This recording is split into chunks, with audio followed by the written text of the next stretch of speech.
ہو جائے، جو اللہ کے غیر کو پوچھتے ہیں ہم ان کے خلاف جنگ کریں گے۔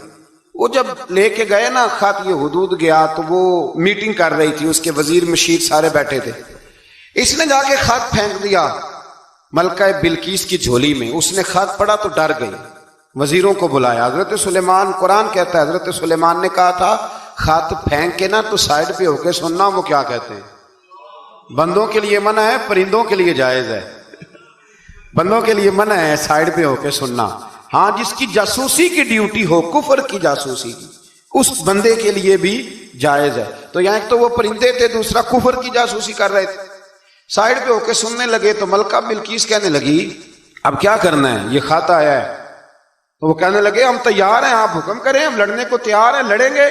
وہ کہنے لگی نہیں تیزی نہ دکھاؤ، قرآن مجید کہتا ہے کہ وہ کہنے لگی جب لڑائیاں ہوتی ہیں تو شہر تباہ ہوتے ہیں، ملک کھنڈر بن جاتے ہیں، لڑائی مسئلے کا حل نہیں ہے۔ انہوں نے کہا کہ میں نبی ہوں، تو ایک دفعہ آزما لیتے ہیں کہ نبی ہیں کہ نہیں، معاذ اللہ آزما لیتے ہیں۔ کہا کیسے؟ کہنے لگی تحفے تحائف بھیجتے ہیں، اگر مال پر دل للچا گیا تو پھر نبی نہیں بادشاہ ہے، اور اگر مال پر دل للچایا نہ تو پھر اللہ کے کامل بندے۔ یہ فرق اس نے اس وقت بیان کیا۔ اس نے 500 کنیزیں، 500 غلام، بڑے شاندار لباس پہنا کے، 500 گھوڑا بڑا تگڑا، اس کے اوپر مال و اسباب رکھ کے تیاری کرا کے حضرت سلیمان کی طرف بھیجا۔ ہدہد پہلے سے خبر لے کے آ گیا، حضور اس نے یہ پروگرام بنایا ہے۔ وہ جب آیا سارا کچھ تو حضرت سلیمان دیکھ کے جلال میں آ گئے، فرمانے لگے اسے جا کے کہہ دو تو مجھے کیا تحفے بھیجے گی، میرے رب نے مجھے مالا مال فرمایا ہوا ہے، انہیں مالا مال کیا میرے مالک نے، جا اسے جا کے کہہ تو کیا تحفے دے گی۔ جب رب دیتا ہے تو پھر کوئی کمی نہ وہ نہیں چھوڑتا۔ بندے کیا دے سکتے ہیں، بندے تو بیچارے 10 دے کے تو 10 دن ان کی آنکھیں نہیں کھلتی۔ فرمایا مجھے اللہ نے جو دیا ہے کیا بات ہے اس کے دینے کی، تو فرمایا اسے کہو یا فرما بردار ہو کے آ جائے یا جنگ کے لیے تیار ہو جائے، ہم اسے اس کے شہر سے ذلیل کر کے نکال دیں گے۔ اس نے جا کے جب پیغام دیا تو اور ان لوگوں نے بھی آ کے بتایا کہ وہاں تو ہم عجیب منظر دیکھ کے آئے ہیں کہ جانور بھی ہاتھ باندھے کھڑے ہیں، وہاں تو جنات، سرکش جنات کھڑے ہیں۔ وہ بادشاہ نہیں، وہ نبی ہیں، وہ جو 500 غلام اور 500 کنیزیں گئی تھی، حوال سنایا آ کے۔ تو ملکہ بلقیس نے پھر خط لکھا کہ میں فرما بردار ہو کے آ رہی ہوں۔ مانا کیا ہے، میں کلمہ پڑھنے کے لیے آ رہی ہوں۔ تو حضرت سلیمان نے کہا بھئی اب اس طرح کرو، ذرا فرش بچھاؤ۔ انہوں نے فرش بچھایا، اس طرح کا کہ اوپر فرش تھا، نیچے مچھلیاں تیر رہی، لگ رہا تھا دریا ہے، ڈیوٹی لگا دی، جنات نے بچھا دیا۔ ادھر حضرت سیدنا سلیمان فرمانے لگے اب چونکہ مان کے آ رہی ہے تو اسے اپنی نبوت کی علامتیں بھی دکھانی ہیں۔ اس نے تخت بڑا شاندار بنوایا تھا، اور خواتین میں جو عادتیں خواتین والی ہوتی ہیں وہ جاتی نہیں، وہ 7 کمروں میں نا پیچھے اپنا تخت رکھ کے تو 7 دروازے بند کر کے آئی۔ اس زمانے میں ایک رواج تھا، وہ زلیخا نے بھی 7 دروازے مکفل کے ایک رواج تھا، ایک کمرہ، پھر کمرے کے پیچھے کمرہ، پھر اس کے پیچھے کمرہ، پھر اس کے پیچھے کمرہ، اور اس کو بڑے موٹے تالے لگائے جاتے تھے۔ اور فلسفہ یہ تھا کہ ایک تالا توڑے گا کوئی تو جب تک سپاہی آ جائیں گے، اور اگر اس کے توڑنے تک نہ آئے تو دوسرے کے توڑنے تک آ جائیں گے، اور اس کے توڑنے تک نہ آئے تو 7ویں تک تو آ جائیں گے۔ یہ ان لوگوں کا نفسیاتی معاملہ تھا، سوچ تھی۔ 7 کمروں میں مکفل کر کے نا وہ نکلی تو حضرت سلیمان علیہ السلام کہنے لگے بھئی مجھے اس کا تخت چاہیے اس کے آنے سے پہلے۔ اس کے آنے سے اس واقعے کی کیا ضرورت تھی قرآن پاک میں، یہ کیا حاجت تھی، یہ تخت والی ساری بات قرآن نے کیوں بیان کی؟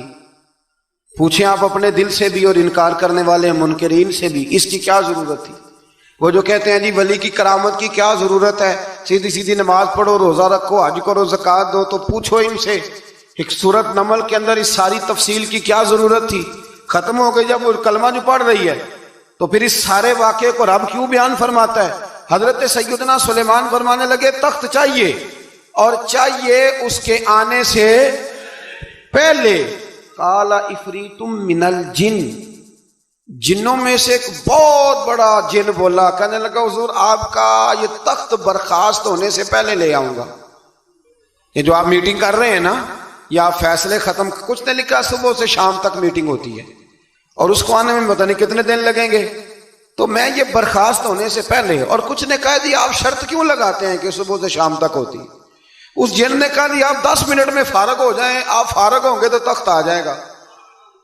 مفسرین نے لکھا ہے کہ جب قرآن کہتا ہے کہ اس نے کہا کہ آپ کے فارغ ہونے سے پہلے، تو اس کا مطلب ہے کہ جب آپ اٹھیں گے یہ جگہ خالی کر دیں گے تو تخت یہاں کیویں ہزاروں میل کا فاصلہ ہے آ جائے گا، پر ہوائی جہاز پہ کارگو کرا کے جی DHL کے ذریعے کیسے آئے گا؟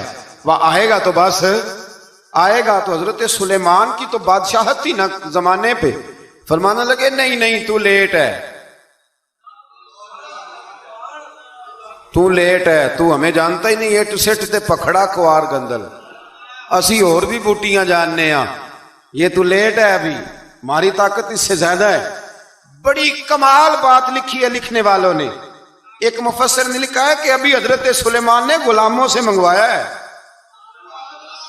اپنی بات کوئی نہیں کی. یہ حال ہے ان کے غلاموں کا، تو سردار کا عالم کیا ہوگا؟ حضرت سلیمان کہنے لگے بھی جلدی جائیے. قال الذی عنده علم من الکتاب انا آتیک بہ قبل ان یرتد الیک طرفک. تو اٹھا ان میں سے وہ جس کے پاس کتاب میں سے علم تھا، ساری کتاب کا بھی نہیں، علم من الکتاب، کتاب. وہ اٹھے جن کے پاس کتاب میں سے علم تھا، تو وہ اٹھ کے کہنے لگے حضور میں لے آؤں گا کب؟ آپ کے آنکھ جھپکنے سے. آنکھ جھپکنے سے. بندہ تھا جن تھا؟ جن کی تو بات مانی نہیں انہوں نے. کیا کہا؟ آنکھ جھپکنے سے.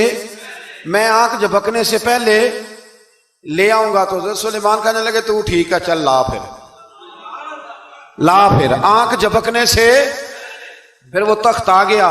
حضرت سلیمان سے پوچھا یہ کیا ہے؟ قال ھذا من فضل ربی. فرمانے لگے کچھ بھی نہیں. حضرت سلیمان کہنے لگے یہ میرے رب کا فضل ہے. بہرحال اس ولی کا نام تھا آصف بن برخیا. آصف بن برخیا جی حضرت سلیمان کے وزیر تھے. وہ آئی ملکہ بلقیس، اور جب وہ آئی نا تو اس نے دیکھا کہ یہ تو آگے سامنے حضرت سلیمان بیٹھے ہیں، اور جو رستہ ہے نا درمیان میں وہ فرش ہے کہ دریا ہے سمجھ نہیں آ رہی. تو اس نے نا اپنا یوں کر کے اوپر کپڑا اٹھانا شروع کر دیا کہ نیچے پانی ہے. تو حضرت سلیمان کہنے لگے چلتی آ، نیچے کچھ بھی نہیں. اس نے پیر رکھا، نیچے مچھلیاں بھی تیرتی جا رہی تھیں. حضرت سلیمان علیہ الصلوۃ والسلام، آج بھی اللہ نے توفیق دیا نا، لوگوں نے اس طرح کی تعمیرات بعد میں کی ہیں، لیکن اس کے موجد، اس کے پہلے بنانے والے حضرت سلیمان ہیں اللہ کی دی ہوئی توفیق سے.